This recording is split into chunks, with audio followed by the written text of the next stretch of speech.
Vamos lá. Ai, gente, olha, esse livro, vou falando aqui, lógico que... Mafê, você tá onde no livro? Você Ai, lembra? gente, eu tô meio capenga, assim, eu tenho que arranjar tempo. Deixa eu Mas ver. ela é assim, ela tá meio capenga. Aí chega a semana que vem, ela fala, já terminei. Ela é assim. Igual foi explicado, ela começou, né, mas daqui a pouco, tipo assim, nós estávamos no meio, ela já estava no fim. Deixa eu ver aqui. Mas ela é Eu jovem, tô né? na Não tem... página... É que no Kindle é meio estranho, eu não entendi. Eu tô no capítulo... Alegria e humildade, tô no capítulo Ah, 1. tá bom, no começo, Eu mas tô no mais ou comecinho. menos. Tá. Não, beleza. Onde vocês estão? Onde você tá, Vi? Eu tô no 2, Ah, mas tá. eu tô tendo que ter muito tempo, paciência para ler esse livro, Ah, sim. porque eu tô, assim, eu sou desvirtuada total. Então, assim, eu falei para Isa ontem no áudio, né? Eu tô tendo que escrever mesmo. Parece Mas uma isso é o sessão de certo de ler o coach. livro, né, gente? Sabe Esse é o sessão de certo. coach mesmo, de fazer a anotação e voltar, tá? Quais Pra são todo as livro minhas que eu coisas? leio, assim. Qual é não sei o quê? Então, assim, tá sendo um hábito, porque é analisar coisinha por coisinha, voltar a ler 2 vezes a mesma coisa e tá sendo assim. Então, tá sendo novo Sim, para é que mim.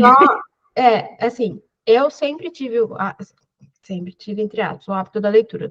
E eu entrei no Clube do Livro da Mari, que a gente estava contando para a Carla, que é onde eu conheci a Isa e a Mafê, e a Rome também, exatamente porque vinha muito com essa coisa de, né, da gente a criar, a reforçar mais essa questão do hábito da leitura, e eu que sempre quis muito isso. Quando a gente chegou no Clube da Mari, o primeiro livro foi maravilhoso, foi uma leitura até mais fácil, foi muito bom. Beleza, chegou no segundo livro, que eu já nem lembro mais qual que era, mas tipo, assim, já era um livro, pá, já era muito mais difícil. E foi, assim, pancada, né? E aí, então, assim, eu ainda sinto que eu estou ainda muito no caminho. E quando eu leio esse livro aqui, eu até estava um pouco de receio dele, porque esse livro ele era do Clube do Livro da Mari do ano passado, só que nós não lemos, porque ele era em dezembro, daí com a correria de dezembro era ele e Educação do Caráter, eu não li nenhum nem outro. E aí, por isso que eu e a Isa e as meninas, né, resolvemos colocar ele no nosso clube desse ano, porque como a gente não tinha lido ano passado, a gente trouxe para ele. E eu lembro que lá as pessoas falavam que, nossa, o livro do Vitor é difícil. E eu até fiquei com medo, né? Mas eu lendo ele, eu acho que talvez até por eu já ter um pouquinho dessa carga inicial, até que eu não estou achando tão difícil. E no próprio livro teve uma parte que ele fala isso, né? Que não existe livro difícil. Se o livro é difícil para você, você tem que parar, você tem que pesquisar. Eu acho que até a parte que ele fala da preguiça. Tem que pesquisar, tem que ir atrás, porque daí ele não se torna difícil. Eu falei, nossa, ele tem razão. Mas tudo bem, mas vamos lá, então vamos do começo. Então, gente, para quem não sabe, o Vitor Salles, eu já tinha ouvido falar dele, mas eu não conheci muito bem a história dele. Ele é brasileiro, ele é advogado e ele é doutor em filosofia. Né? Hoje ele é de Belém do Pará e ele hoje é professor, se dedica só a essa parte acadêmica da filosofia, né? Eu já tinha visto ele no Ítalo Marcilli, né? Porque ele faz parte lá da formação, da certificação, né? Ele dá aula na certificação. Mas só agora que eu fui me aprofundar um pouco mais nele. Em fevereiro, ele perdeu uma filha de 7 anos por complicações de uma cirurgia de amígdala e adenoide amígdala, que é uma cirurgia, né, relativamente simples, né? E assim, eu vi alguns vídeos dele, né? Tem um até que a Isa compartilhou com a gente lá no grupo, que eu tinha compartilhado com ela, que é o vídeo de lançamento do segundo livro, que é Virtudes no Caminho, né? Que é a continuação desse livro que a gente está lendo.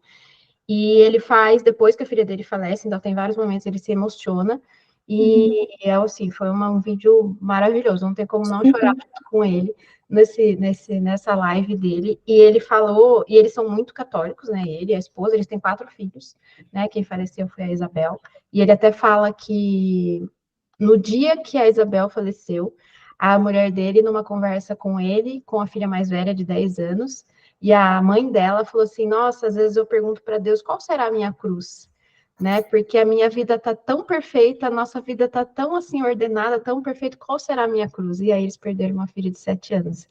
Nossa, então assim, eu acho que a gente lê esse livro nesse momento e conhecendo essa história, eu acho que tem um significado ainda maior, até porque tem momentos que ele cita, né? Lógico, muito, ele cita as meninas e tudo mais.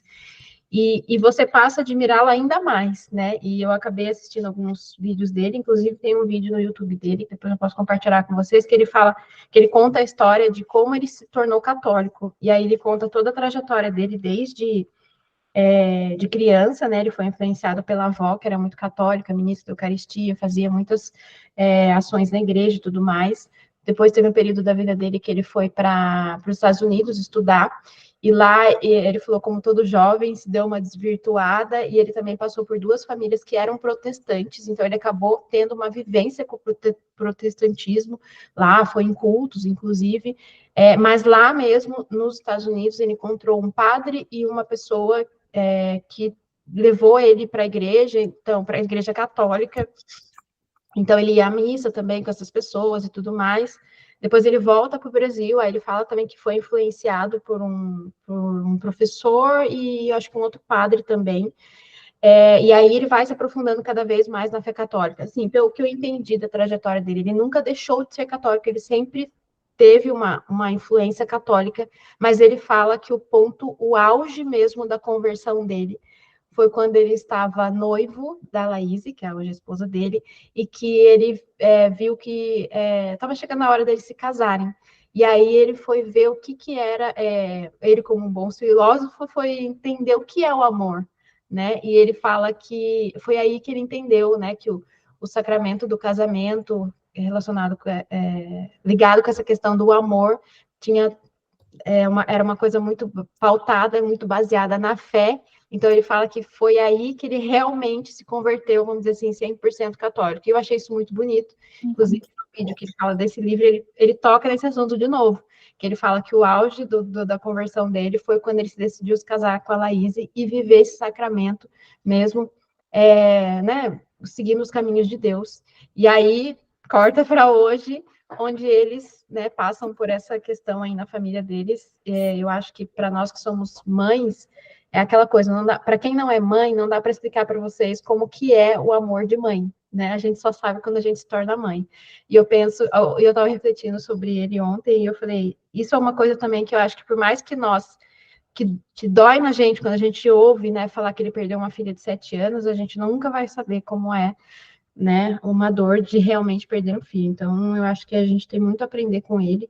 A mulher dele, inclusive, ela tem uma comunidade que chama Entre Esposas, tá? Que fala exatamente de família e tudo mais. Eu até me inscrevi lá no Entre Esposas. Eu acho que com certeza eles são, assim, grandes exemplos para nós. E lógico que eu também já estou ansiosa para ler com a continuação desse livro, porque é muito bom. E esse Instagram é muito bom. Eu recomendo para todas vocês seguirem, porque ele também fala sobre virtudes, também fala sobre a questão do amor, a questão da entrega, a família, e é muito bom o Instagram dela em si. Só o conteúdo gratuito ali vale muito a pena. Muito bom mesmo. Na verdade, eu me inscrevi, mas ele não me encaminhou para nenhuma uma página de inscrição, então eu não entendi muito bem como funciona, mas... Você se inscreveu no curso?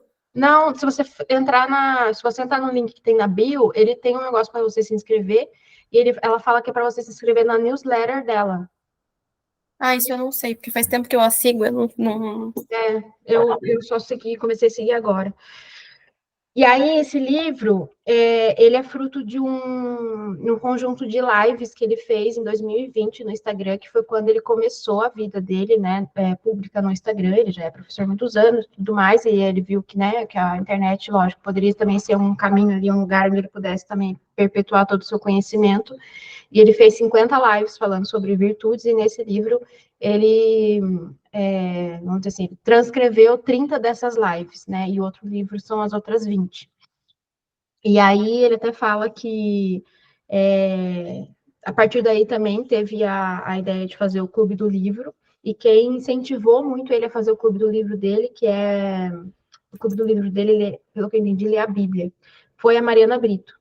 E aí ele começa o livro das virtudes falando de sinceridade, gratidão e generosidade. E ele fala, né, aqui no livro e no vídeo também que eu vi, que porque o livro é dividido em algumas partes, tá? E a primeira parte é do autoconhecimento, né? Então, a parte 1 é o autoconhecimento.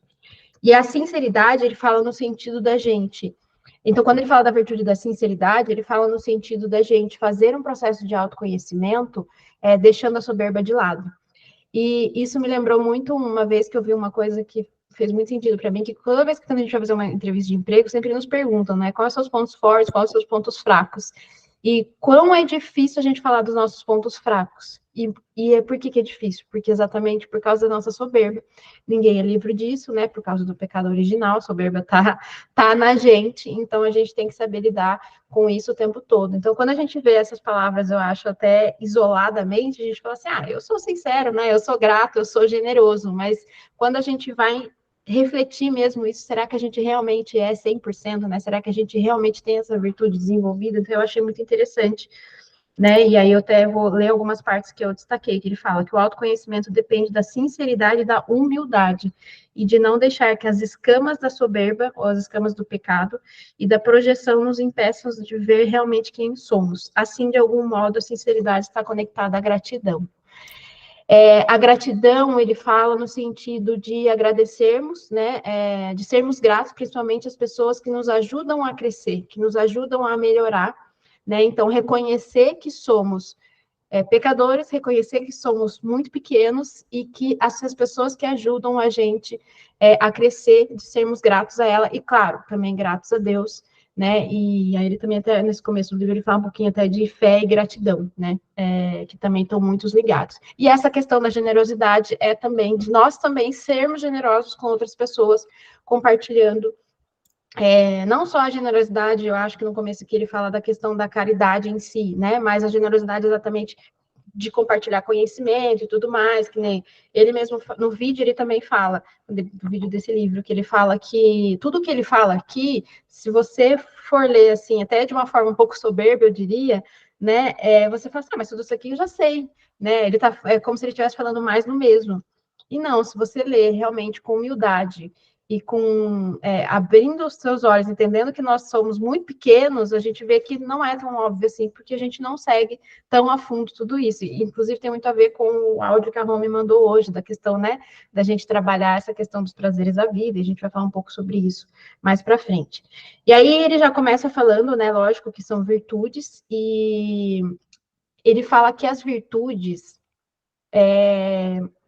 são potências, capacidades ativas que realizam o bem racional. A gente já tinha visto sobre virtude na fé explicada, e ele fala que São Tomás de Aquino e Santo Agostinho também pautaram muito os seus ensinamentos nas virtudes, né? Então, virtude realmente é uma coisa muito importante, e eu acho que na nossa vida a gente não dá muita, pelo menos eu fiz essa reflexão de que eu não dava muita importância para essa questão das virtudes. E também ouvi ele dizer que as virtudes, o contrário das virtudes são os vícios, são os prazeres desordenados. E aí aqui ele fala que Aristóteles dizia que o prazer é o efeito de uma faculdade aperfeiçoada, elevado à sua potência máxima. É que para Aristóteles o prazer tipicamente humano é o prazer da virtude. Não é uma virtude humana beber ou relaxar. As ovelhas, os bois, os cachorros também gostam de sombra ou água fresca. Ou seja, o vício, os prazeres é uma coisa animal, né? As virtudes humanas os prazeres humanos, né? Quando a gente realmente vai em busca disso, que são realmente as virtudes. O problema é que o homem pode decair até o nível dos animais. Isso, com certeza, e são coisas que a gente realmente, acho que a gente não reflete no nosso dia a dia. A virtude é uma ação, muito mais do que uma sensação. São Tiago dizia, até depois ele fala, né, que podemos, que daí ele fala também um pouquinho da fé, que é uma virtude que pode ser muito bem pensada, que a gente tem que trabalhar, estudada e refletida. No entanto, a fé também é uma dimensão a ser praticada, uma dimensão ética. E como é difícil a gente ter fé, né? O primeiro mandamento, que é amar Deus sobre todas as coisas, e nas aulas do Padre Paulo Ramalho, eu aprendi muito isso também, essa questão do desespero, né? Como que o desespero é uma falta de fé, né? E acaba sendo até um pecado. Então, a fé, no final das contas, não é um sentimento, assim, aleatório, ou senão, eu tenho fé, ou eu tenho fé que tudo vai dar certo, que Deus é muito bom e tudo vai dar certo. Não, na prática, a gente se perde nessa questão da fé. por exemplo, eu vi falando um pouquinho do Guilherme Freire, que também é outro maravilhoso, e ele falou assim, quantas pessoas... a gente tem muita certeza de que a morte é certa, né? Todo mundo sabe que a morte é... Minha avó sempre fala, a única coisa que a gente não pode mudar é a morte. E então, pra gente, é como se, tipo assim, a gente não liga pra morte e beleza, que a gente sabe que todo mundo vai morrer, ponto final. Mas quantas pessoas não se desesperaram com o Covid, quando a morte parece que chegou muito perto de nós? E aí que você, entendeu? Aí que a gente fala, putz, quando eu vi ele falando isso, eu falei, nossa, é verdade. E isso é falta de fé.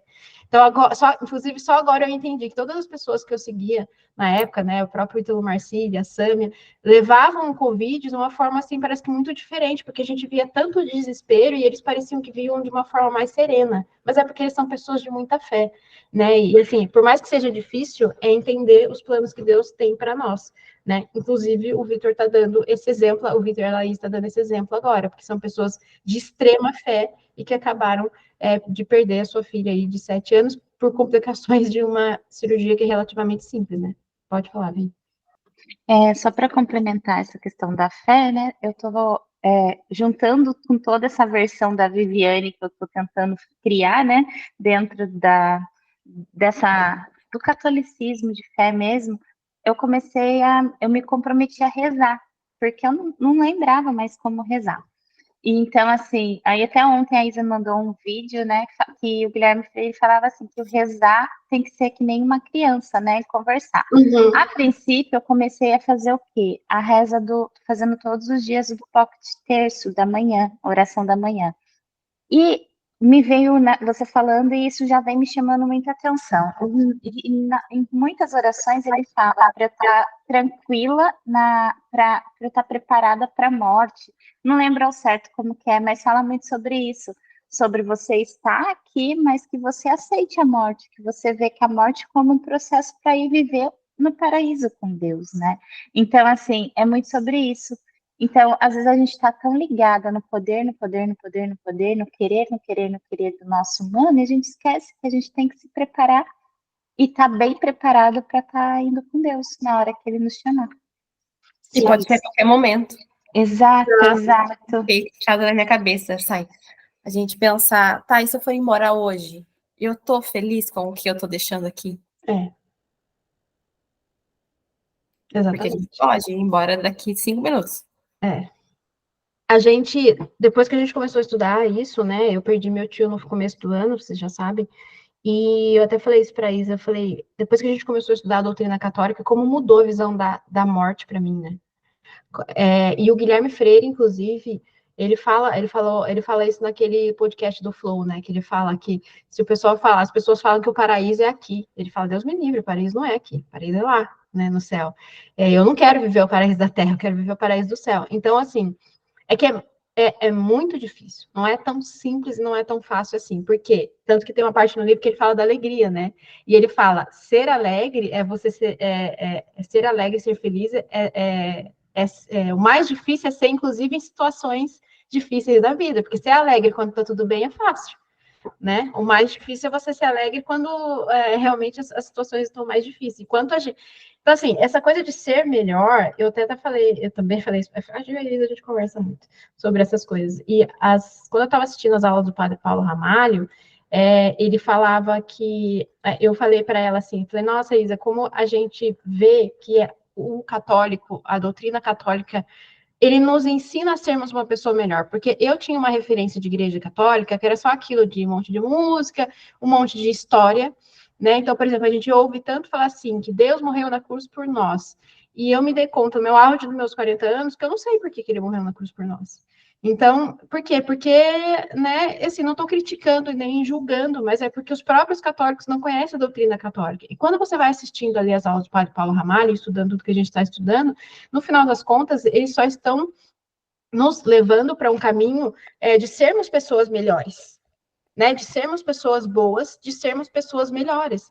Então, vocês vão ver, eu ainda vou falar um pouco mais para frente, que ele fala aqui de vocação, de trabalho, de família, ou seja, é a nossa vida.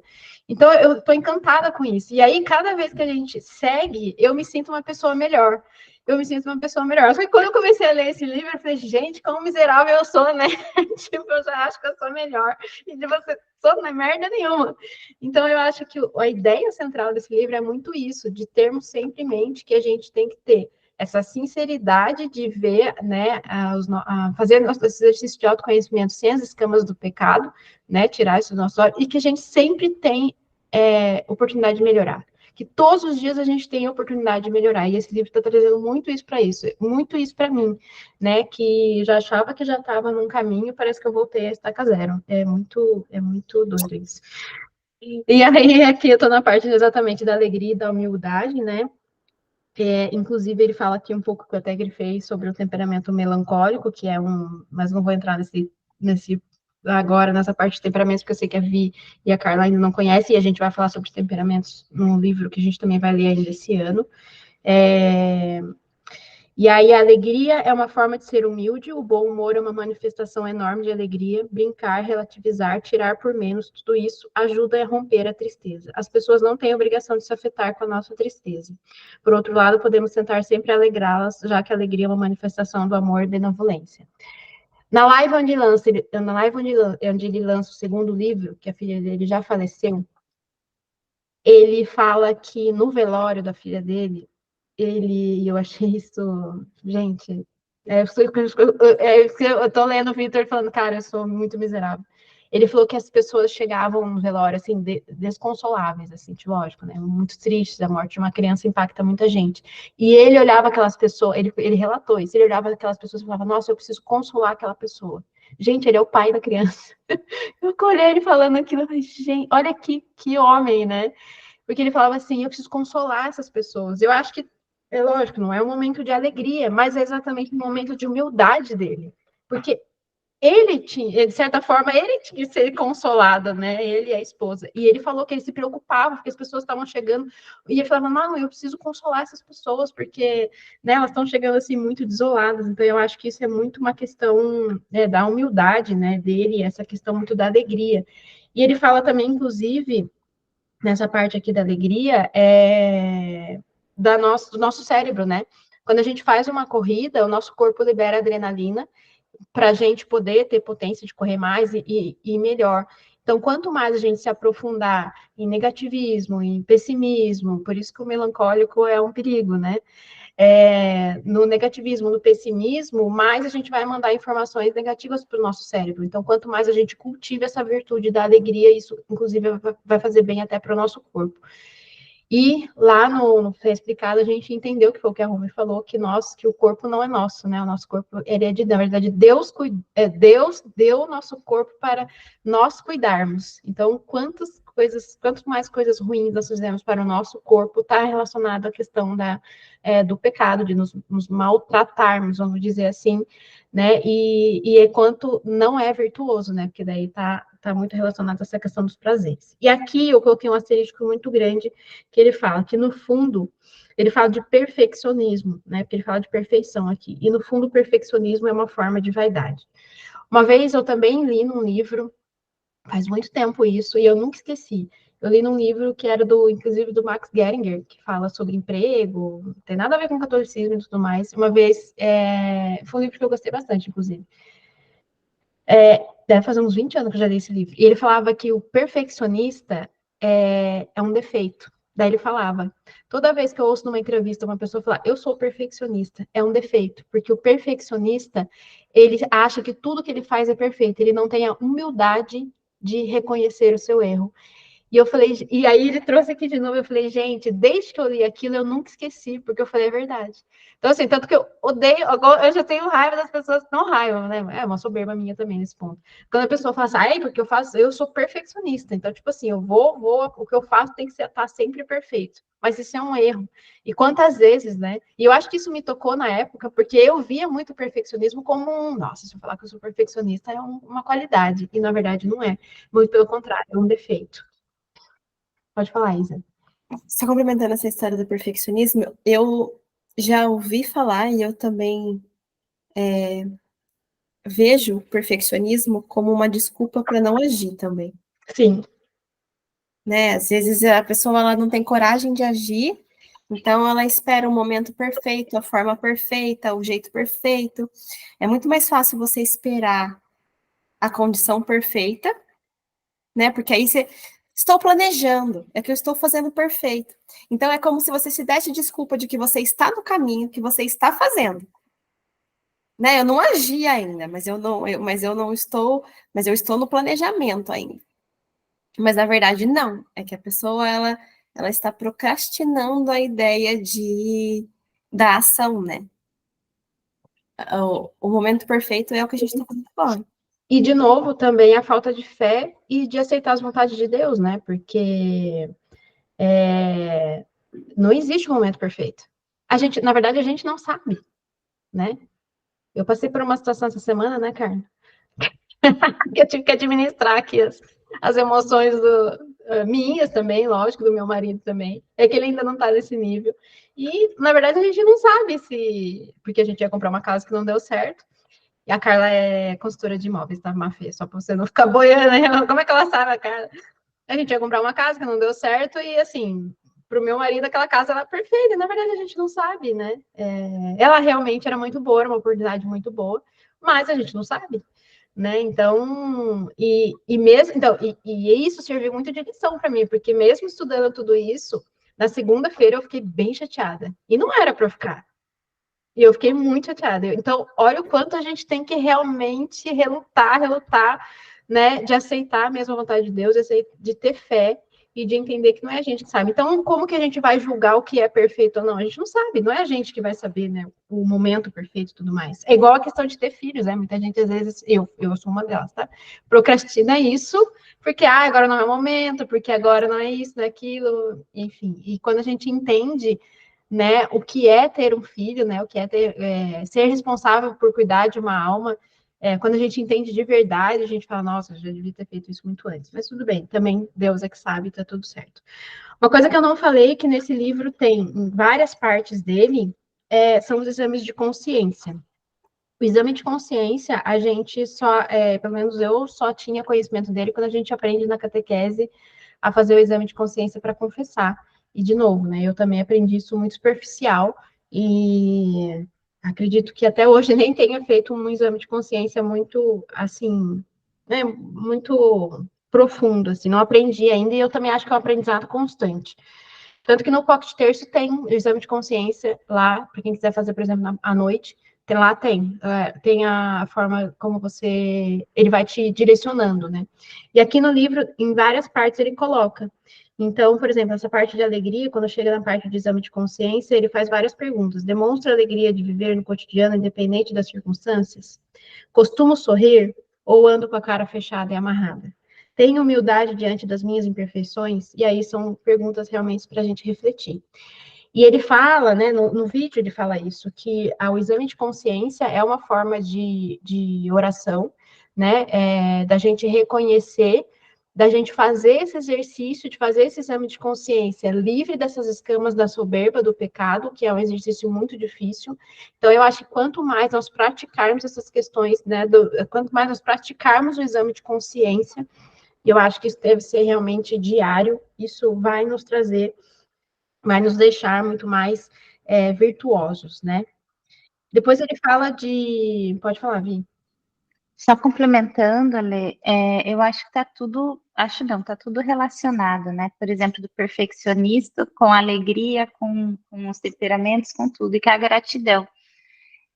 Acho que só a Carla, acho que não sabe, ou sabe sim.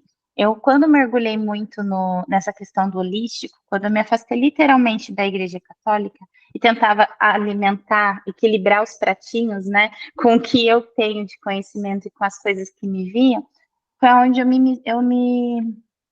posso dizer, eu cavei bem maior a minha cova e literalmente deixei ali a tristeza tomar conta, porque aí veio muito egoísmo, sabe? Tipo, eu não tenho que estar alegre para todo mundo, eu não tenho que sorrir para todo mundo, eu não tenho tenho que fazer, para que eu vou ficar fazendo um poker face, que não sei o que, tá. Resumo da ópera, o que eu quero dizer é que muitas vezes a gente fica esperando o momento perfeito para agir, ou até mesmo para para ser grato pelas coisas que Deus vão colocando no nosso caminho, e às vezes por medo do julgamento alheio, e até mesmo medo do nosso próprio julgamento, de olhar para a gente mesmo, porque nós sabemos a resposta de muitas coisas, a gente vai fugindo. E nisso, no meu testemunho é que eu deixei de sorrir.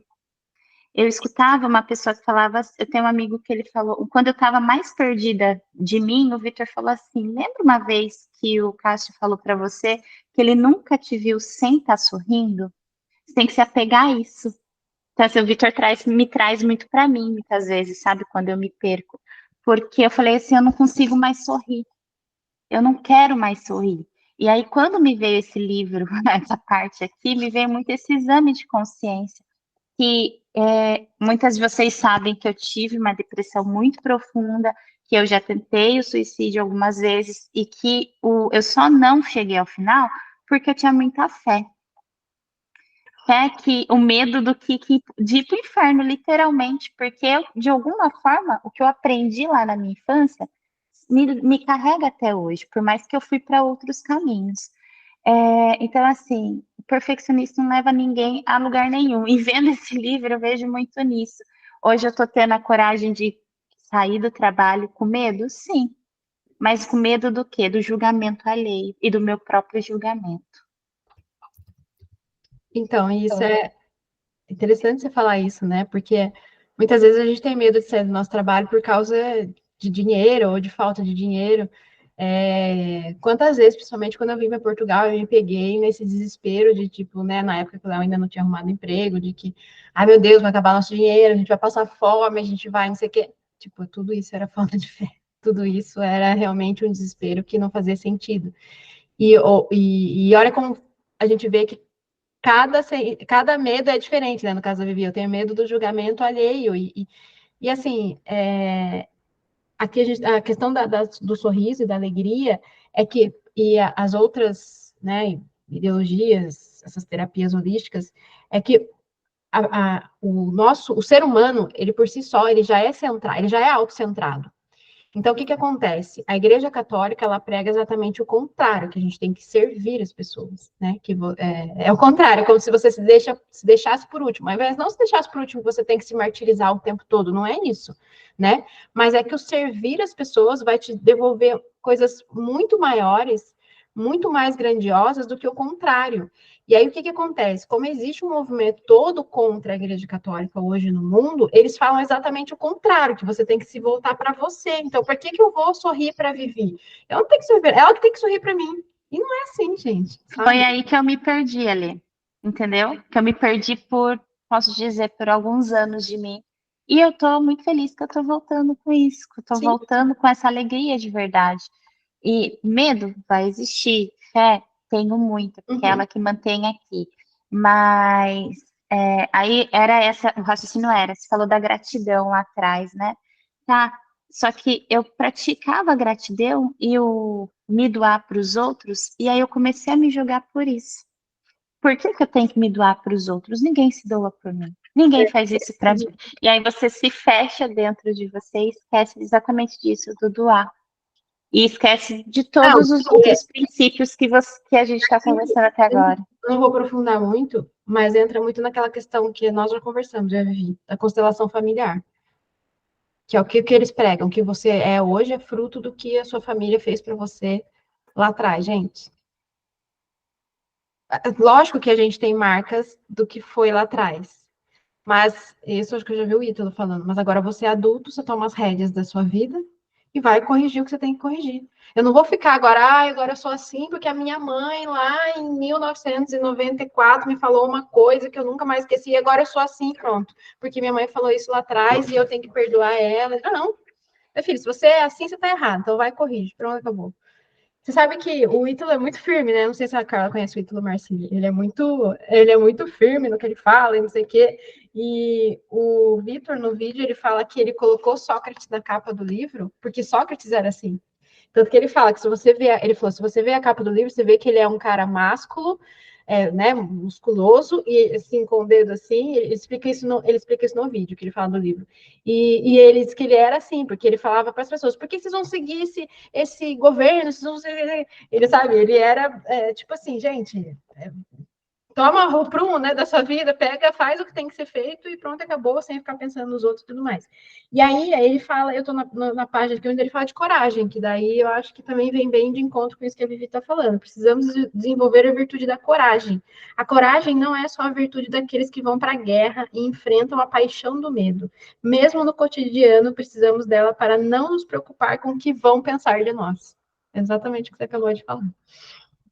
Né? Então, a nossa consciência tem que estar voltada para Deus, porque se estivermos voltada para as pessoas cujas as opiniões são efêmeras, teremos uma consciência frágil e relativa.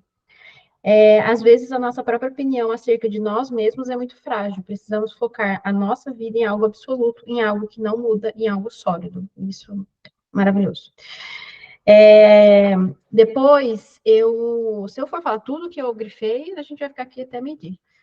Mas uma coisa também que me chamou a atenção, que ele falou sobre o ceticismo, na página 30, né? O ceticismo é uma espécie de doença da alma, e a falta de humildade também, né? Então, eu sou muito cético, eu só acredito naquilo, né, que realmente me provam, né? Então, portanto, o ceticismo é positivo quando nos leva a não sermos ingênuos, né? De algum modo, todos nós, lógico, de não acreditarmos em qualquer coisa também, né? Lógico, a gente também não pode ser ingênuo a ponto de qualquer coisa que nos falem a gente traga como verdade.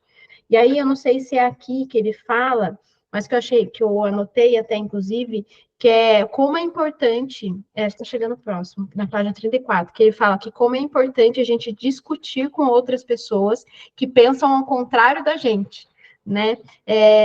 Porque assim reforça as convicções que você mesmo tem dentro do seu imaginário. Só que para a gente poder pautar o nosso imaginário, né, no caminho certo, e eu sei que é o propósito de todas aqui, né, a gente tem que também estudar e nos fortalecermos muito disso da forma certa, né, que é o que a gente entende por nós. Então, assim, às vezes é difícil contrariar, e eu já me vi em várias situações assim, contrariar as pessoas que pensam diferente de nós, né? E eu, inclusive, já dividi isso com vocês, né? Por exemplo, quando vem falar, às vezes, da evangélicos, né? Recentemente, uma grande amiga minha falou assim, não, porque veio falar de Umbanda para mim, e eu fiquei com medo de debater com ela, sabe? E eu penso que hoje, eu lendo isso, eu falei, nossa, eu tinha muitos argumentos, eu não tinha que ter tido medo, né? Eu deveria ter debatido com ela, até porque eu poderia até trazê-la muito mais para o nosso lado do que deixar ela do lado de lá.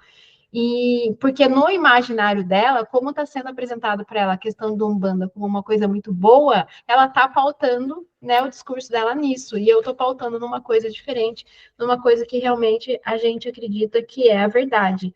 E é verdade, por quê? Porque, e isso acho que eu até ouvi o Guilherme Freire falando, na verdade, a gente poderia listar várias coisas aqui, por que a igreja católica é a verdadeira, né? Porque ora, quantos anos já se passou que Jesus morreu, né, na cruz por nós e tudo mais. Ou seja, mais de 2000 anos, e até hoje ele é lembrado, até hoje a sua história se repete. Quantos deuses, quantos ídolos já não apareceram nesses 2000 anos, mas só Jesus é lembrado maior do que todos eles. Então, acho que alguma coisa de verdade realmente tem aí, né? Então, enfim.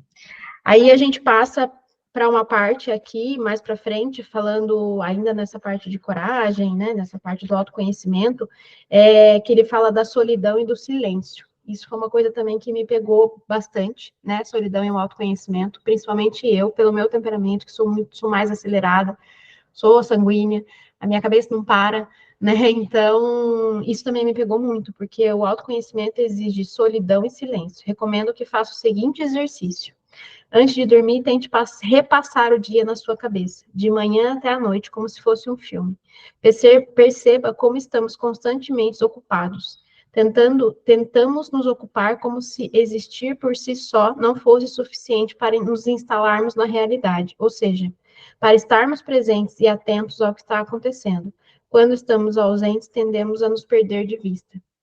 Então, ele fala nessa parte muito aqui da gente praticar mesmo essa questão da solidão e do silêncio, até para fazermos esses nossos exames de consciência, né, para refletirmos, para orarmos e rezarmos de forma mais vigorosa, né, e não, quantas vezes isso aí, para mim, né, a gente vai rezando o texto, eu estou pensando no que tem que fazer, no que tem que, né, essa questão da meditação mesmo, né, então ele fala muito isso também para mim, pelo menos veio muito também a calhar.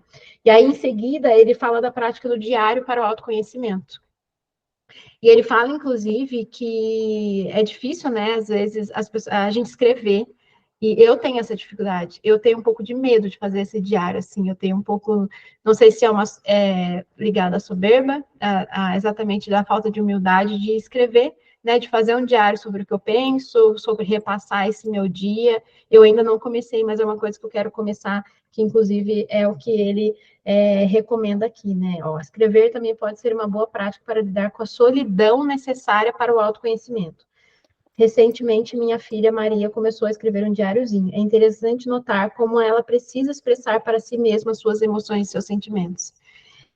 Mas o diário, em geral, não é apenas uma atividade juvenil. As Confissões de Santo Agostinho, por exemplo, são uma reflexão profunda e intensa, não só sobre o percurso dramático da existência do autor, mas também sobre seus sentimentos, emoções, expectativas e frustrações. O diário é uma tentativa de descrever para si mesmo seus pensamentos e estados interiores, algo muito positivo e terapêutico. Eu não fazia ideia disso, e eu ainda quero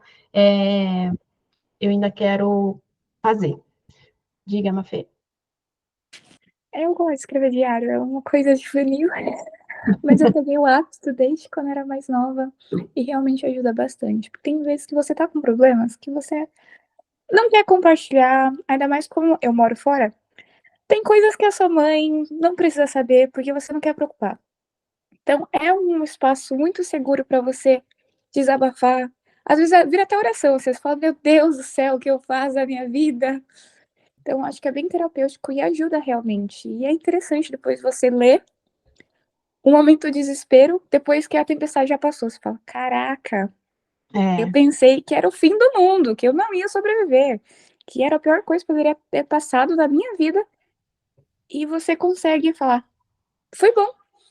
Se aquilo não tivesse acontecido, eu não estaria aqui agora. Então, é um exercício bem legal de esvaziar o que está na sua mente, porque fica repetindo, né? A nossa cabeça, ela é viciada.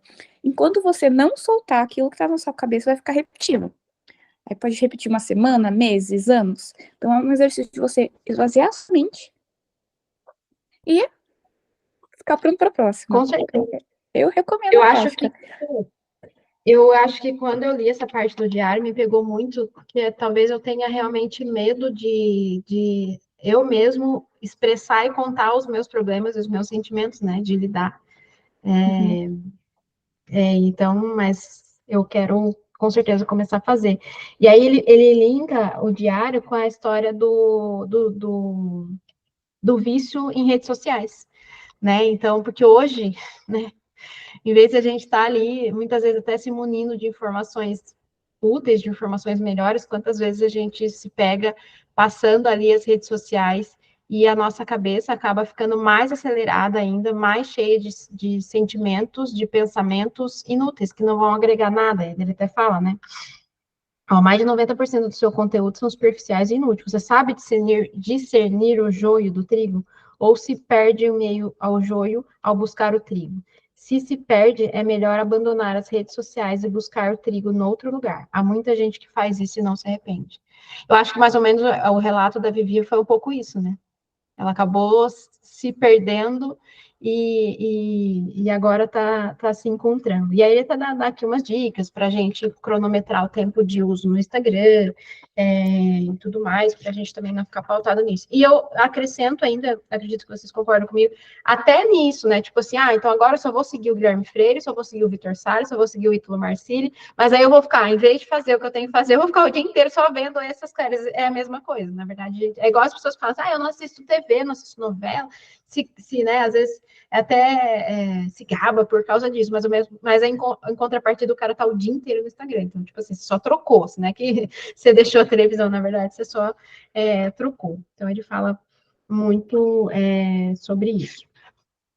E aí a gente vem à parte da liberdade, né? E essa também me pegou bastante, né? Então, ele fala que a inteligência é uma virtude, a capacidade que o nosso intelecto tem de captar a realidade das coisas. A ciência, de certo modo, faz isso. Então, a ciência médica, ela busca conhecer o que se passa no corpo humano, as relações orgânicas, doenças e possíveis curas, né? Porque ele está falando também aqui um pouco da inteligência, né? Que é uma virtude também. E aí, ele fala, agora a gente entra numa parte que eu achei também muito interessante, que ele fala do interessante, que me pegou também bastante, muito nessa questão de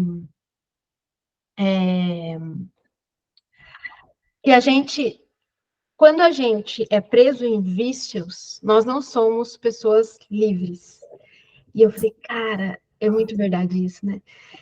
Então ele fala muito isso, né? Que você fala que você é uma pessoa livre, mas você é preso em vícios, por exemplo, o vício da gula, você não é livre, porque você é escravo da gula. Né? E o que a gente aprendeu recentemente com o Lucas Scudeler, que eu não canso de repetir, não é não consigo, é não quero, né? A Isa, inclusive, falou isso também na semana passada, e é a mesma coisa. E aí, na verdade, esse não consigo, esse não quero, está muito ligado a essa questão de que somos escravos dos nossos vícios. Então, essa coisa e eu sou muito da gula, né? Eu sou muito, muito da gula, eu tenho muito isso. E quando eu li isso, eu falei, cara, faz todo sentido. Esse negócio de não consigo, né, parar, é porque eu sou escrava da gula. Só que se eu combater isso, se eu ser mais forte do que isso, eu com certeza eu vou ter um prazer muito maior, e aí eu acho que explica o começo do livro, onde ele fala que a virtude é exatamente a resistência ao fazer o bem, e o contrário da virtude é realmente o vício. Porque o prazer do vício, ele é infinitamente menor do que o prazer da virtude. Porque se eu consigo, né, vencer essa etapa, eu vou ser muito mais feliz do que o contrário, e eu tô achando que não. Só que daí ele fala uma coisa também que é muito interessante. Então, por exemplo, que a gente tem que viver as mortificações dia a dia. E a gente tem que sempre temos que estar indo para as próximas. Por quê? Por exemplo, se você já se livrou do café com açúcar, e que agora, por exemplo, eu já me livrei do café com açúcar, então agora, para mim, não faz diferença nenhuma eu tomar café com açúcar. Mas não é só isso, então eu vou passar qual que é a próxima. Porque, por exemplo, eu ainda tenho o vício da gula, então o café com açúcar, com certeza, sem açúcar, com certeza me trouxe uma lição de ser uma pessoa melhor, mas eu ainda tenho muita coisa. E aí volta também naquela questão de sermos sempre melhores. E aí ele fala que o nosso cérebro, a nossa cabeça ele faz uma metáfora com o cocheiro, o cavalo branco e o cavalo preto. E aí ele fala que o nosso cérebro é o cocheiro, né, o domador lá dos cavalos, o cavalo branco é o nosso peito, e o nosso cavalo preto é o baixo ventre, porque Aristóteles fala que a gente precisa aprender a dominar, através do cocheiro, da cabeça, o nosso peito, porque os dois juntos, o cavalo branco e o cocheiro, vai dominar o baixo ventre. Se a gente não tiver esse discernimento, se a gente não dominar, não formos o cocheiro dominando o cavalo branco, quem domina a gente é o baixo ventre. E o baixo ventre é onde está o nosso baixo ventre? O estômago e a área do prazer sexual. Ou seja, se a gente deixar o cavalo preto dominar a gente vai cair tanto no pecado da gula, e também no pecado do prazer exacerbado, né, do prazer até falando sexualmente. E eu achei isso, assim, fantástico, porque é verdade. Então, eu gostei muito dessa metáfora, né, da gente sempre se voltar para o cocheiro e para o cavalo branco, porque juntos os dois vão dominar o cavalo preto, que é o nosso baixo ventre. Pode falar, Nicolas. Só para... eu não sei que parte que está essa no livro, mas para quem não está, ou para Carla que não leu, entender melhor, é Aristóteles quem fez essa associação ou foi Sócrates? Vamos saber já. Bom, foi Aristóteles. Foi Aristóteles. Aristóteles, ele dividiu 3 potências do ser humano. Isso. Uhum. 3 potências, elas estão em 3 lugares do corpo. Uma está na região do baixo ventre, que é as nossas vontades, os nossos prazeres, que está bem concentrado na região da genitália. Desculpa, Platão. Platão. Na região da genitália e na região do estômago, né? Então, Os órgãos de prazer da cama e da mesa. Exato. Depois, a parte de cima é a região do peito, é a região da força. Então, o ser humano, ele também precisa dessa questão do poder, essa questão da verdade, de se aparecer perante a sociedade. Então, esta região aqui é a região do peito, onde você tem mais força. E acima, que segundo São Tomás de Aquino, porque aí o São Tomás de Aquino, ele pega essas referências de filósofos mais antigos dele e traz para a questão do cristianismo também, desenvolve as próprias teorias. Essa região da cabeça é a região da verdade, a região racional. E aí São Tomás de Aquino fala que aqui, essa região racional, ela tem que ser superior às outras regiões, né? Que todas essas são importantes, mas a região da cabeça deve vir antes. E é como a Lê falou anteriormente, essa região racional, que é a região da religião, a questão da inteligência, da política, do conhecimento, ela tem que vir antes das outras, elas têm que dominar. E os animais não têm essa região racional. Então, é isso que difere nós dos animais. Só que hoje em dia, o que a gente tem? Nós estamos iguais aos animais. Né? Platão identificava as 3 partes da alma com 3 partes do corpo. A primeira é representada pelo baixo ventre entre a genitália e o estômago, os órgãos de prazer da cama e da mesa, cuja virtude é a temperança. A segunda, pelo jeito que simboliza a força física, econômica ou política, cuja virtude é a fortaleza. E a terceira, pela cabeça, que nos move para a ciência, filosofia e religião. Então, na página 42. Não, eu achei maravilhoso isso. Aí depois, na página 43, ele ainda fala, você é realmente livre? Considera-se livre ou escravo? Certamente nenhum de nós é escravo do ponto de vista político e social, porque em nossa sociedade não há escravidão legal, né, dos escravos mesmo. Só há escravidão metafórica. Somos escravos do trabalho, da internet, da gula, da vaidade, sem falar nas trágicas e inaceitáveis condições análogas à escravidão que ainda mancham o nosso país. Para Santo Tomás de Aquino, somente o virtuoso é livre. E aí eu acho que é um super convite realmente a sermos cada vez mais virtuosos. E aí nessa parte, no exame de consciência, dele fala um pouquinho sobre liberdade e ordem, mas liberdade é ordem, né? Liberdade é virtude, mas lá na frente ele vai falar um pouco mais sobre ordem, então vou deixar para falar mais para frente. E aí aqui nessa parte que ele fala do minuto heróico, que a Isa falou semana passada, né? Se você já consegue acordar no horário, o famoso minuto heróico de São José Maria Escrivá, acrescente mais uma, que é o negócio do café com sem açúcar. Então, por exemplo, se eu já tomo café com açúcar, eu preciso acrescentar mais uma. Coloque mais um sacrifício, conquiste mais uma virtude. Por exemplo, o jejum, ele fala muito do jejum. Ele fala que o jejum é uma arma poderosa para a gente conquistar muitas virtudes.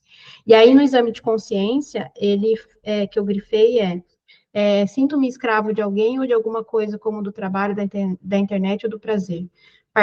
Pratico a virtude da ordem, tenho uma rotina organizada na agenda, com prioridades claras, sou fiel aos meus compromissos, sou preguiçoso, adio constantemente os meus compromissos, como reúno toda a minha vida na unidade com Deus. Aí ele fala também do sacrifício, né, e eu gostei muito dessa frase que a gente leu da fé explicada, deixei aqui no meu computador, que o amor e sacrifício são termos quase sinônimos, né, então entender o valor do sacrifício é fundamental para todas as nossas dimensões da vida, e como a gente foge do sacrifício, né, porque a gente já vê a palavra sacrifício como uma coisa negativa, por isso que eu até anotei aqui, porque para mim foi muito mesmo marcante, né, que o amor e o sacrifício são quase sinônimos. A nossa geração está muito acostumada a conforto, né, isso também é uma coisa que a gente se perde no nosso dia a dia, né, porque acho que nós, com exceção um pouco da Mafê, que é mais nova que nós somos, e a Isabela também, mais ou menos, está ali no meio do caminho, nós até vivemos um pouco dessa dificuldade, né? Nós ainda somos da geração que tinha que ligar para pedir uma pizza e tudo mais. Hoje em dia, nossos filhos já vão ali aqui no iFood, no Globo e no Coisa, e já vão pedir a pizza por ali, não vão precisar nem falar com ninguém. Então, a gente está na era das facilidades, ou seja, por isso que esse mundo, eu acho que está cada vez mais resistindo a dificuldades, porque está tudo tão fácil. E as pessoas que se beneficiam dessas facilidades, eles falam, para que eu vou me sacrificar se o mundo é moderno, se o mundo, né, é tudo fácil, para que eu vou me sacrificar à toa? Mas daí volta para aquela coisa, porque o ser humano é muito centrado e ele vai olhar só para o seu eu, para o seu prazer. Só que a gente não percebe o perigo que é isso, porque a gente acaba... Lembra da gente, que a gente que domina o cérebro, a nossa cabeça, então quanto mais a gente pensar dessa forma, a gente vai refletir isso em toda a nossa vida. Então, quando a gente vê que hoje em dia eu peço uma comida que eu não preciso nem falar com ninguém, eu vou refletir lá naquele filho que eu não vou querer ter, porque, filho dá muito trabalho. Pode falar, Mafê? Não, eu sou velha, então, porque na minha época eu tinha que pedir pizza, e eu lembro que eu acho que eu não gosto tanto de pizza por causa da minha mãe. Que toda vez que eu queria comer pizza, ela fazia eu ligar. Eu com 7, 8 anos de idade, ia ligar na pizzaria e falar: Mãe, eu quero uma pizza de. Nossa, eu odiava falar no telefone, odiava, tinha trauma. Até eu precisar trabalhar na escola, aí eu tinha que ligar muito. Aí eu perdi meu trauma de telefone. Mas eu odiava falar no telefone, odiava. Sabe a sua mãe. É. Nunca queria comer fora. Pedir comida, na verdade. Pode falar, Carla. E eu acho também que essa questão de ter muita facilidade hoje, no fundo, afasta das conexões com as pessoas mesmo, né? Então, o que a gente vê é que cada vez a gente repara muito nos jovens, eles têm mais dificuldade nas relações mesmo interpessoais, porque eles estão acostumados ao quê? Digitar, né? E isso eu acho que vai se perdendo muito. Então, assim, parece que é uma coisa boba, mas eu senti muita diferença, por exemplo, aqui, deles usarem muito telefone. Uhum. E até foi uma coisa que eu comentei essa semana. Aqui as pessoas ainda têm muito hábito de ligar e falar com um amigo, com a família, por telefone, né? E a gente percebe que isso foi se perdendo. Pela facilidade do digitar, a hora que a pessoa, sei lá, tiver, né, sem fazer nada, ela responde, a hora que ela puder. Então, a gente usa, às vezes, essa desculpa, mas também vai perdendo ao mesmo tempo essa coisa, às vezes, que é tão legal de estar ali e falar mesmo, e ao mesmo tempo, né, com a pessoa, e não a hora que ela puder responder. Exatamente. E eu acho que isso vai muito do se doar, né? Porque quando você liga para alguém, você está se doando para ela e aquela pessoa também está separando aquele momento para se doar para você. E quem aqui de nós não reclamou já disso estando aqui em Portugal? A Isa já. Gente, eu adoro que ligar. Então, assim, se eu ligar para vocês, me liguem, tá? Para falar comigo. Gente, vocês sabem que eu tenho problema em responder mensagem. Então, me liguem. Mas quando a gente vê, e quando a gente vê as coisas, a gente começa a falar. Mas a gente vê que exatamente que nós somos tomados pela questão das facilidades. Porque não é mais fácil digitar, já manda pelo WhatsApp mesmo, não sei o que, ou já manda um áudio, já manda isso, já manda aquilo. E as pessoas, é o que a Carla falou, as pessoas vão perdendo as relações. Eu tive uma experiência recente com uma amiga, uma ex-amiga, mas sim, não vou entrar no detalhe, mas eu digo assim, é que eu refleti sobre a nossa amizade, ela sempre me falou como eu era uma pessoa muito importante para ela, não sei o que, era uma grande amiga, só que ela ficava pendurada comigo no WhatsApp o dia inteiro, e eu cheguei à conclusão de que, cara, a gente nunca foi amiga, porque, tudo bem, com as nossas famílias é a forma que a gente tem de se comunicar hoje, né, porque elas estão longe, mas se eu tô aqui na mesma cidade que ela, e a gente não se dá o trabalho de se ligar, de se encontrar, né, de socializar, isso não é amizade, de se ajudar, né? Então, porque é muito fácil você se tornar amiga da pessoa ali só no WhatsApp. E realmente hoje as pessoas estão muito assim. E eu vou falar até em termos de venda, tá? Eu que estou estudando muito em vendas, a ligação ainda é o canal que mais vende, muito mais que o WhatsApp. E eu estava vendo uma pessoa falar, e faz muito sentido isso, porque o WhatsApp, a pessoa não está dando atenção para você 100%. Ou ela está falando com outras pessoas, ou ela está fazendo alguma outra coisa. Então, a gente acha muito que hoje o melhor canal de vendas hoje é o WhatsApp, ainda não é, ainda é a ligação. Então, faz muito sentido, porque é uma facilidade que veio, e aí a gente, para não querer poupar trabalho, né? Ter que ir ali, ter que atender. Olha, gente, quem atende ligação hoje em dia, cara? Se a gente for parar para pensar, né? É um cuidado que você toma ali com a pessoa, né? Enfim. E aí ele fala, então ele fala exatamente isso aqui na página 55. Devemos ser fiéis nas pequenas coisas para conquistar força para as grandes. Então, tipo assim, putz, se a gente não quer dar o serviço de ligar para uma pessoa, assim paramos com a tendência talvez arraigada de nos mimar. Ah, eu mereço descansar, dormir, relaxar, viajar. Eu mereço, eu mereço, eu mereço. Pare de falar que você merece, comece a se doar, a entregar. Não pense em si. Isso é amor de verdade. Sair de si mesmo e pensar nos outros. Né? Então, ao acordar, reforço o que é mais importante na vida, o amor de Deus, de cabeça fresca, sem o acúmulo das preocupações de um dia. Volte-se a Deus pela oração, primeira atividade do dia, conectar-se com o sentido de tudo, reforçar-se o sentido da vida, reforçar o porquê que estamos aqui. A vida não é um hotel, a vida é uma luta, força e entrega. E é o exercício que a gente fez, inclusive, na quaresma, e que a gente tem continuado aí, né, que é acordar todo dia de manhã para a oração.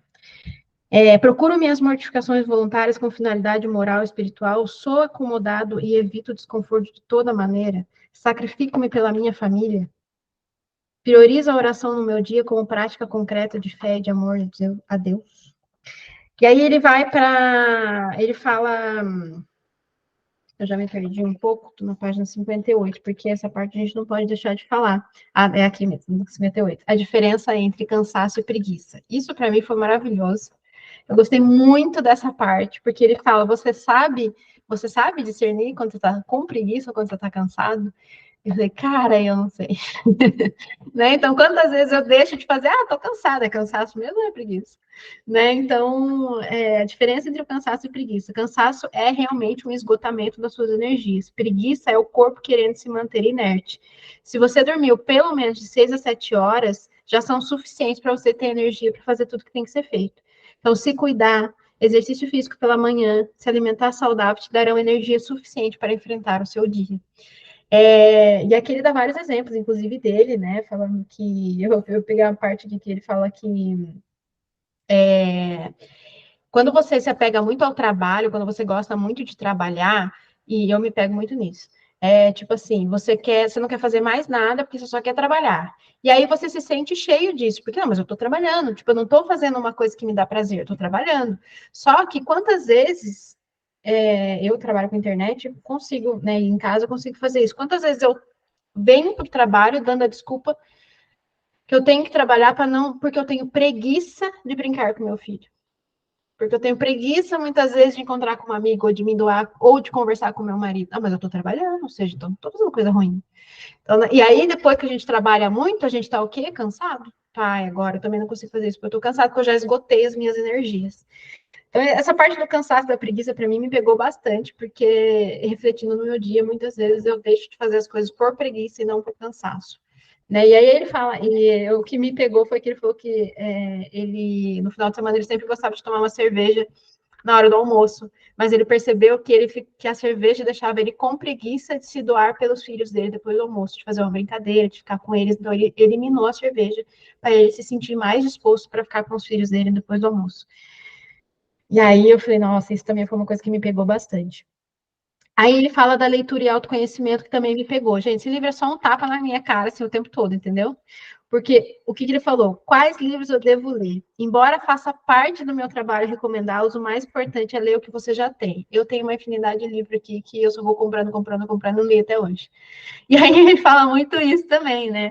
Que tipo assim, e é uma coisa, eu também acho muito ligada a essa questão da facilidade. Eu até brinquei com essa dela esses dias. Eu falei assim, não, vamos, porque eu já queria comprar o livro dele, né? O segundo. Aí ela falou, a gente nem vai ler agora porque você quer comprar. Eu queria já trazer lá do Brasil, mas eu falei assim, para eu ter a ilusão de que eu tô vendo quanto mais livros na minha estante, mais intelectual eu sou. Só que eles estão só ali, entendeu? Então ele fala isso nessa parte, né? De tipo assim, antes de comprar o próximo livro, leia o que você já tem. Para que a gente vai ficar acumulando livro, se a gente não lê nem os que a gente tem? E ele, inclusive, incentiva a gente a ler o livro de Jó na Bíblia. Então ele fala, se você não tem nada, você tem pelo menos uma Bíblia, comece lendo o livro de Jó.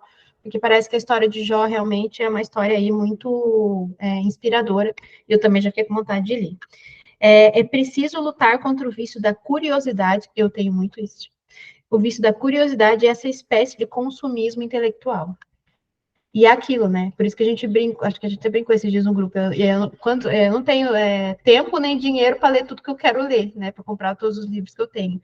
E aí cai muito também até nessa questão de gasto desordenado, né? Então, eu que estou fazendo a penitência esse ano inteiro de não comprar roupa, acessórios e coisas supérfluas, eu também tenho que incluir isso, porque eu que tenho essa tendência também ao consumismo, né?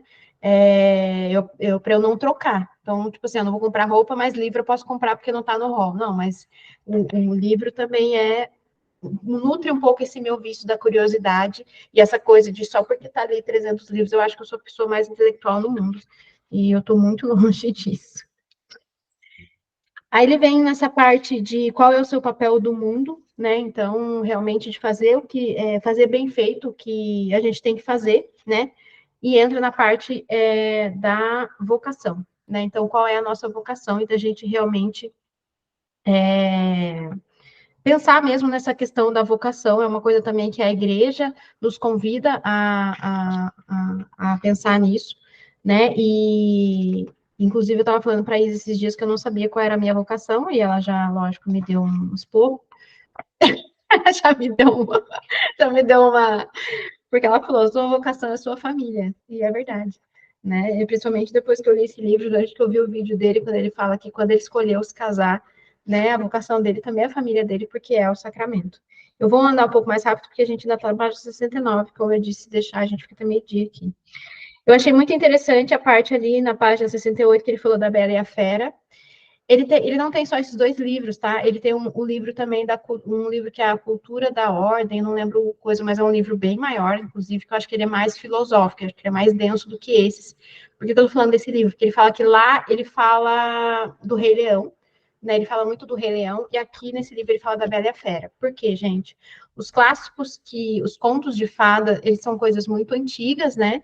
E eles, na verdade, eles... Ah, já tá o Léo me mandando casa, viu, Carmen? O homem tá fissurado nisso agora. Não tá ele ali. Ele fala dos contos, a gente não faz, eu não fazia ideia, né? Que esses contos, Branca de Neve, Bela e a Fera, eles são coisas muito antigas. E quando a gente vê a história mesmo, não a história maquiada da Disney, né? Que principalmente e uma hora a gente até pode fazer um bate-papo sobre isso, porque eu ouvi um podcast do Guilherme Freire maravilhoso que fala sobre como a Disney está distorcendo as histórias clássicas, porque elas vinham para nos ensinar muita coisa, e a Disney está contorcendo muito, porque eles estão muito voltados para essa agenda, né, toda comunista e tudo mais. E aí ele fala da Bela e a Fera, né? Então, assim, a Bela, ela teve a humildade de enxergar na Fera, que era uma pessoa feia, obviamente, mas ela enxergou os pontos positivos da Fera, né? E com o amor que ela doou a ele, a Fera, que era uma pessoa extremamente vaidosa, que era uma pessoa extremamente soberba, com o amor, ela curou a Fera. Então, eu entendi que a Bela e a Fera, ela traz a imagem da fera para a gente ver o quão feio a gente é quando a gente não tem humildade, quando a gente é soberbo, quando a gente vive na vaidade. Ou seja, eu cheguei à conclusão que a fera, na verdade, é uma coisa que a gente vê. Como se a história real ele não fosse aquele monstro, aquela fera, ele realmente fosse um homem bonito, de verdade, com muita beleza. E a Bela, com todo o seu amor, com toda a sua humildade, que se a gente pegar a história clássica mesmo, né, ela inclusive se doa para a fera por causa do pai, né, para se livrar o pai da morte, é uma história muito bonita. Eu não conhecia a história da Bela e a Fera. Eu não assisti quando era criança. Então ele fala disso e aí ele até indica uns livros aqui que eu até procurei em Portugal, mas não achei, que é de um escocês, que é Os Fabulosos Livros Coloridos, que conta esses contos que eu queria até comprar para o Rafael, mas não tem aqui, tem só no Brasil. Diga. Para de falar que você vai comprar. Mas esse é para o Rafael. Ah, sim! Ela é uma filha da mãe. Já vou, dona Helena. Aí a Alessandra, ela empurra a necessidade dela no Rafael. No Rafa. Vamos, Rafa, vamos ler tal coisa. Livros, eu já vi quem tem esses livros é a Jéssica Jacobo, lá do Catholic Kids. Na livraria dela tem os fabulosos livros. Eu até a vi comentando algumas vezes sobre esses livros e depois eu fui pesquisar, eu não sabia o que era, agora eu sei. Mas essa parte sobre que ele fala sobre as fábulas, gente, sobre esses contos clássicos, assim, Era das minhas histórias favoritas, tá? Não sei por conta do nome da Bela e a Fera, mas eu assistia muito na infância. Só que quando a gente olha para essas histórias e vê que existe uma lição real a ser contada, sabe? A gente tem uma visão totalmente diferente do que é história. Do que representa cada um dos personagens e de como a gente pode instruir os nossos filhos, até mesmo, por exemplo, acho que a Agnes deve, não sei se já assistiu a Bela e a Fera, mas com esse olhar diferente, sabe, de você apontar para ela essas questões e ensinar as virtudes através de personagens, que fica muito mais visual para a criança entender o que é certo, o que é errado, o que é bem, o que é o mal. No vídeo, quando ele fala disso, no vídeo que ele desse livro, ele fala dos 3 porquinhos. Quando ele falou, eu falei, caraca, eu nunca pensei nisso. Os 3 porquinhos, ele falou, é excelente para criança. Porque ele fala, qual é o porquinho que tem a casa mais forte? O porquinho que mais trabalha, que mais se dedica. O porquinho que mais é virtuoso. Os outros que só estão ligados aos prazeres da vida são casas ou de palha ou de madeira. E o que eles fazem? Eles correm por irmão que é mais forte. Eu falei, caraca. A gente não sabe disso, mas ao mesmo tempo, nós que vimos isso na nossa infância, de certa forma, a gente nutriu o nosso imaginário com isso. E é por isso que a gente está aqui, inclusive, né? Acredito eu. Então, assim, né? Não vou culpar meus pais, porque, nossa, não me explicaram direito a história dos 3 porquinhos ou da Bela e a Fera. Mas a gente nutriu a nosso imaginário com isso. Então, agora que a gente sabe, nós façamos isso com os nossos filhos, porque ele fala no vídeo que ele contou a história para o filho menor dele, eu acho, e no final ele pergunta para o filho dele, qual porquinho você gostaria de ser? E ele fala, o porquinho da casa de alvenaria, né, casa mais forte. Então, tipo assim, ótimo, ele entendeu realmente a lição. Quer falar mais alguma coisa sobre isso? Não, só queria pontuar que a coisa que eu mais gostei, que ele falou, foi amar o que não é amável, é torná-lo amável. A Bela... Exatamente isso. A gente tem essa dificuldade de amar as pessoas que nos trata mal, pessoas que são ranzinzas, rancorosas, ou que às vezes a gente não se dá bem com alguém, ou só de olhar, ai, não gosto muito daquilo. É exatamente essas pessoas que a gente tem que amar, porque ele também fala sobre, eu não sei em que parte do livro, mas ele fala sobre que tudo é mimético. Uhum. E o bem, ele sempre vai tentar vencer o mal. Então, se a gente, ao invés de jogar essa coisa que não é amável, a gente jogar só mais raiva, mais nuvem negra, aquilo vai ficar negro mesmo. A gente tem que sempre tentar trazer o bem para aquilo, para que o mal se torne bem. Então, por isso que eu achei muito bonito esse de amar o não amável é torná-lo amável. Exatamente. E aí agora ele entra ali na página 80, na parte da vocação, ele começa a falar um pouco de trabalho, né, da vocação profissional. Então ele fala, numa sociedade liberal como a nossa, há uma pluralidade de opções. Por conta deste leque de opções, não é preciso seguir a maré. Na antiguidade, eu não sabia disso, né? O filho sempre seguia a profissão do pai. Por isso que Jesus era carpinteiro, por ser filho adotivo de São José. E ele fala, inclusive aqui, nessa parte do trabalho, o quanto José, e a gente não sabe disso, né? A gente não sabe muita história de José, o quanto José era bom no que ele fazia. Por quê? Porque ele servia as outras pessoas, né? Então, ele fazia o seu trabalho da melhor maneira possível e aí ele se convida, faz um convite para a gente, que a gente também faça o nosso trabalho da melhor maneira possível. Que a gente trabalha pautado na santidade. Ele até fala aqui, ó, que você tem toda a liberdade do mundo. Aliás, eu também tinha tudo para ser advogado como meu pai. No fim, ele se formou advogado, mas ele não exerce, né? O meu pai não chegou no nível de pressão, né? Mas sempre lembrava que, na certa medida, eu poderia herdar seu escritório de advocacia. Da mesma forma, direi às minhas filhas: vocês têm esses numerosos livros, que são os livros que ele tem, né? Não são obrigadas a lê-los, mas deveriam considerar que já são herdeiras de tudo isso. Aí ele fala que a esposa dele diz o seguinte: ainda há algo mais bonito. Nossas filhas terão a profissão que quiserem, desde que sejam santas. Eu achei maravilhoso isso. E aí ele fala um pouco dessa vida moral e intelectual, inclusive no próprio canal do YouTube ele tem uma série de vídeos sobre vida intelectual. né? Então, e aí ele fala sempre que estudar muito e estudar sempre, ou seja, a gente sempre tem que, no nosso trabalho, na nossa vocação profissional, a gente sempre está tentando melhorar também, sempre buscarmos ser melhores. Eu acho isso muito legal. E aí ele vai chegar, daí ele fala muito de São José Maria Escrivá, que foi, inclusive, no começo da vida profissional dele, foi quem inspirou ele realmente ser melhor.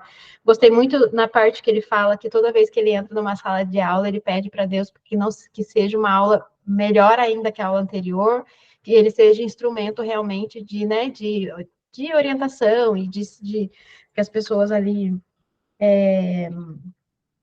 sejam munidas do conhecimento dele de forma para o bem, né? Então, aí ele fala de São Bento, né? Que sobre rezar e trabalhar, que São Bento também fala muito dessa questão do trabalho.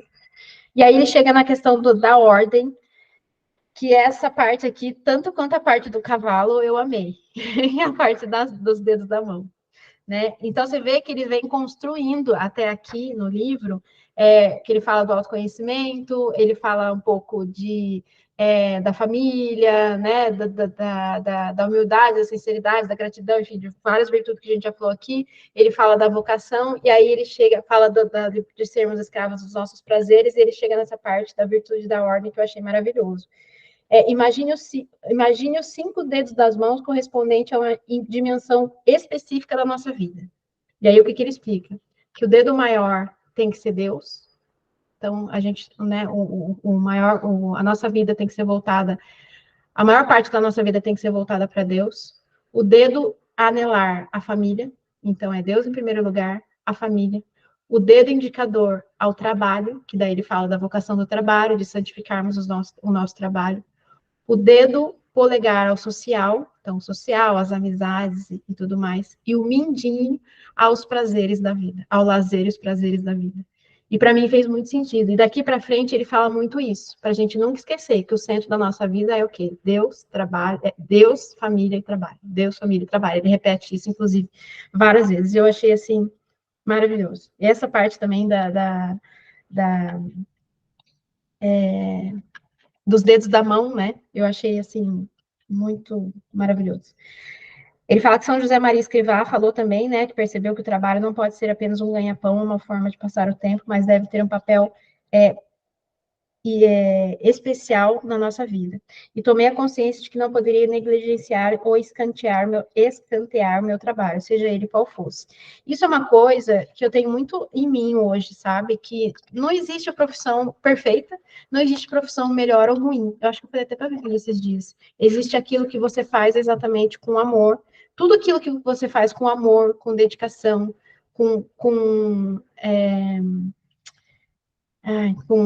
acho que é dedicação, né? Não sei se é a palavra. Vai dar certo, gente. Né? Então, quantas. Não importa, né?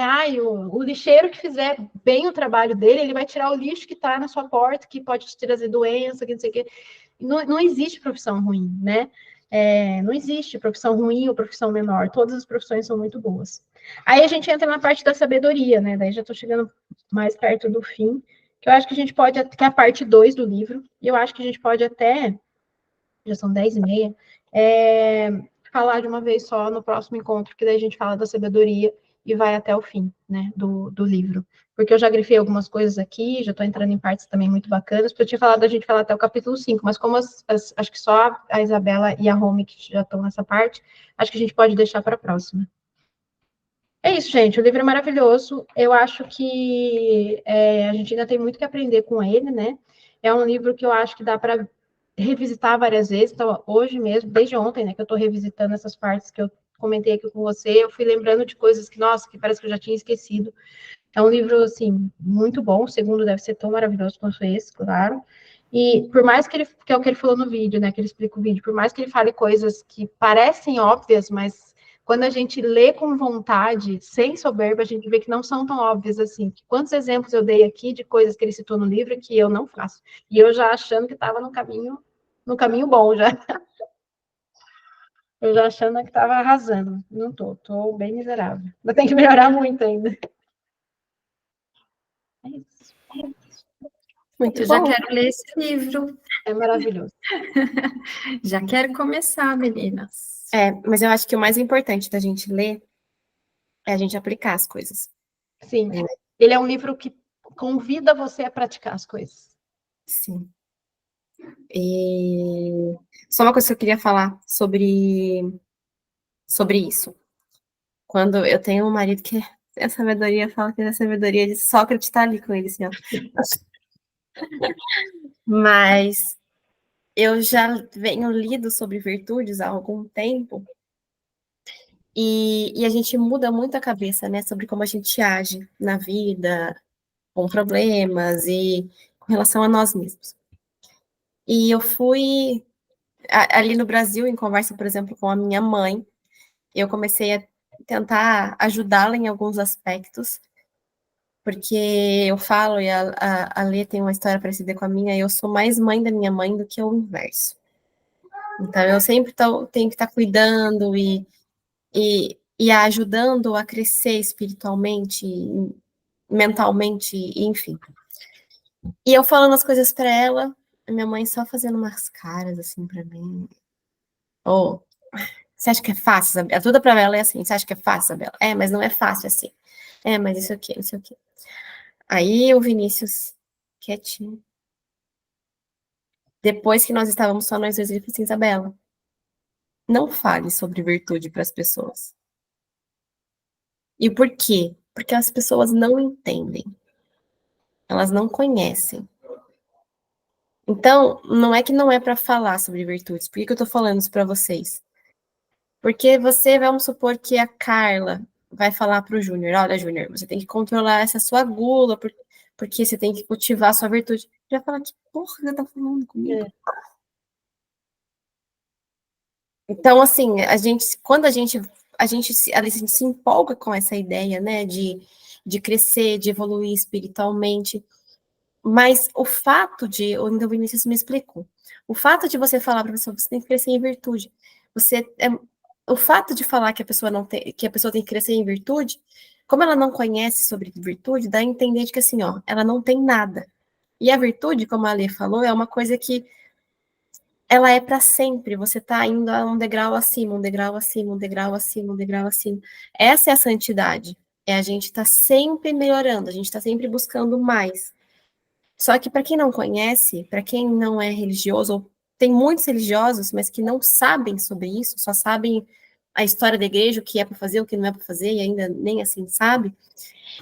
E a igreja, ela nos ensina a ser melhor como pessoas, e não só apenas impor regras e falar que tem que fazer sacramento, isso e aquilo. As pessoas não conhecem, então elas vão achar que você está falando assim, olha, eu não tenho virtude, então eu sou como se eu tivesse assim, eu não tenho caráter, vamos supor, entendeu?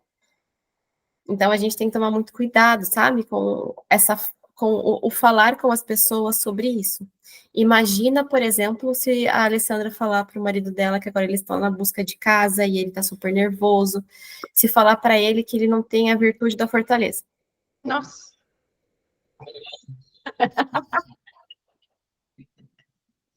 Você fala, Alessandra, não é para ter agora, entendeu? Quando a gente for fazer temperamentos, Carla, para você vai ser fundamental no seu trabalho. Fundamental. O Léo é melancólico. Ele tende a ser mais pessimista, ele tende a ser mais profundo, entendeu? E assim, vai casar com a sua vocação do trabalho, porque você vai começar a entender melhor as pessoas. E a sua humildade, então assim, por isso que eu tenho que fazer assim com o Léo, porque ele ainda não, e ele tá nesse espaço onde a mãe da Isa tá, onde a minha mãe também tá. Porque como ele não tá no mesmo lugar que eu, então dependendo do jeito que eu falar para ele, realmente ele vê como uma afronta, entendeu? Então, por isso que é importante. E aí, o que a gente. Aí é fazer o papel da Bela, é tratar com amor. Né? E foi o que eu fiz essa semana, muitas vezes. Então, por exemplo, teve um momento desse negócio da casa que eu falei para ele: eu falei, olha, eu entendo que você está chateado, eu também estou. E eu vi que foi até a hora que ele colocou no grupo: Carla, vamos parar porque isso está fazendo mal para a gente. Eu vi que isso que eu falei tocou nele. Ele viu que ele tá muito cego com toda essa situação e está fazendo mal para todo mundo. Aí ele deu um passo para trás. Mas se eu apontasse o dedo para ele, né? Tipo assim, para com isso, para de falar isso, para de checar, você não está tendo a virtude da fortaleza. Ia virar um negócio, ia virar uma bola de neve. E a Isabela me fala muito também uma questão que é verdade, ela me lembra isso muitas vezes do exemplo, né? Essa questão da gula. Eu comecei aqui em casa a praticar um pouco isso. Então, por exemplo, eu estou seguindo uma alimentação diferenciada, mas eu não estou obrigando ninguém a fazer comigo. O Rafael, que é criança, lógico que eu que coloco a comida para ele. Então, eu comecei a fazer isso, inclusive, recentemente, e ele já começou a falar pro Léo, já começou a cobrar o Léo. Mas aí do jeitinho dele, é diferente de nós mulheres, que marido e mulher é diferente, né? Já dá aquela cachata, já tá cobrando. Não, com o Rafael eu sei que ele, né, ele pondera um pouco mais. Mas essa questão da comida regular não é tão ruim assim, mas eu digo assim, ele já começou a se interessar, porque eles nos veem como referência, né? Então eu acho que essa questão do exemplo também faz toda a diferença. Uma outra coisa que eu gostei também que o Vitor falou no vídeo é a questão da generosidade, gratidão e amizade, a virtude. Ele falou no vídeo assim que ele foi, a Mari Brito foi generosa em colocar o livro dele no clube dela. Ele é grato a ela por isso, né? Por multiplicar, e com isso nasce a virtude da amizade dos dois. Eu achei tão bonitinho que ele falou isso, e é verdade, se a gente for ver como que nasce uma amizade verdadeira, na generosidade e na gratidão. Eu achei isso também muito legal. E só para terminar, Isa, posso dar um spoiler sobre o Vinícius ou ainda não? Sobre a temperança? Pode. Deixa eu só terminar, deixa eu só falar uma coisa. Só, que eu fiz algumas anotações. Ah, tá bom, pode falar então. Eu ia falar. Essa termina e fala. Não, na verdade, experiências, né, que eu tenho para compartilhar sobre o que você falou. Sobre o diário. Eu vou nesse vai e volta sempre de diário. Então, eu tenho épocas que eu faço sempre, tem épocas que eu faço menos, mas é uma coisa que me ajuda muito. Eu sou uma pessoa que eu tô o tempo inteiro pensando o tempo que eu quero fazer, então, olhar para o diário não só como ter que colocar os problemas, mas desafogar a sua cabeça. Porque se você não desafoga a cabeça, eu tenho que ir no mercado, eu tenho que ir não sei nas quantas, mas eu tô preocupada com a minha mãe, eu tenho que... Tem tudo, desde tarefas até preocupações, até... Então, você fica ansiosa e você não consegue nem pensar, nem fazer exame de consciência. Então, às vezes, eu utilizo do diário para só assim, ó, esvaziar a minha cabeça. Pronto, já tá tudo no papel. Agora, mais tarde eu volto aqui, eu consigo organizar minhas ideias, organizar minha mente. Você tá aqui, eu tô rezando, ai meu Deus do céu, eu lembrei que eu tive uma ideia aqui de negócio, calma aí. Sabe, às vezes, para você não precisar ficar perdida, sabe, nas ideias. E uma outra coisa que eu faço também com o diário é a gente se ver de fora, né? Porque às vezes a gente não é nem só colocar os problemas, mas às vezes só de escrever, você se olha de cima, porque você tem que se olhar no outro espectro para conseguir escrever. Já não, no papel já não é mais você dentro de você mesmo, você externalizou você. Então você consegue já olhar a situação e os seus sentimentos de uma outra forma. Às vezes você não consegue se explicar, por exemplo, para o marido o que você está sentindo. Então, a gente externaliza para o papel e isso facilita muito a gente enxergar o nosso sentimento, sabe? O que a gente está sentindo com a situação, ou às vezes a gente está irritado ao longo do dia e a gente não sabe por quê. Essa semana mesmo eu fiz isso. Eu não sabia por que eu estava... E aí eu me coloquei no papel, eu não lembro o que foi. E eu me propus a mudar, sabe? Não, vou fazer diferente disso, porque eu acho que eu vou me sentir melhor. E funcionou. E é isso. Pode dar um spoiler agora, que eu não sei o que é, mas pode dar. Lógico. Do Vini, vim falar sobre temperança para nós. Ai, é verdade, eu tinha esquecido. O Vinícius vai falar sobre temperança. A Mafê não conhece. Mas o meu marido, eu não sei de onde que ele veio, assim, ele parece que eu trouxe ele assim, ó, pra mim, entendeu? Ele tem umas sabedorias, assim, ó, nossa, você conhecer ele é uma pessoa calma, centrada, que sempre tem alguma coisa, a forma como ele conversa com você, ele te convence. Então, a Alessandra, por exemplo, ela não consegue, às vezes, convencer o marido dela de alguma coisa. Fala com o Vinícius. Fala com o Vinícius. Isabela, você não pede pro Vinícius conversar com o Léo para ver se ajuda? Para ver se ajuda, tal. Então, E o sonho dele é ele conseguir um dia aposentar e ele fazer um canal no YouTube ele falando o que ele quiser. E aí, inclusive, tava com esse lance da casa que a Alessandra tá querendo comprar e o marido dela nervoso. Deixa eu E parar de gravar aqui. queria a casa a qualquer custo. E aí eu comentei com o Vinícius, né? Eu falei,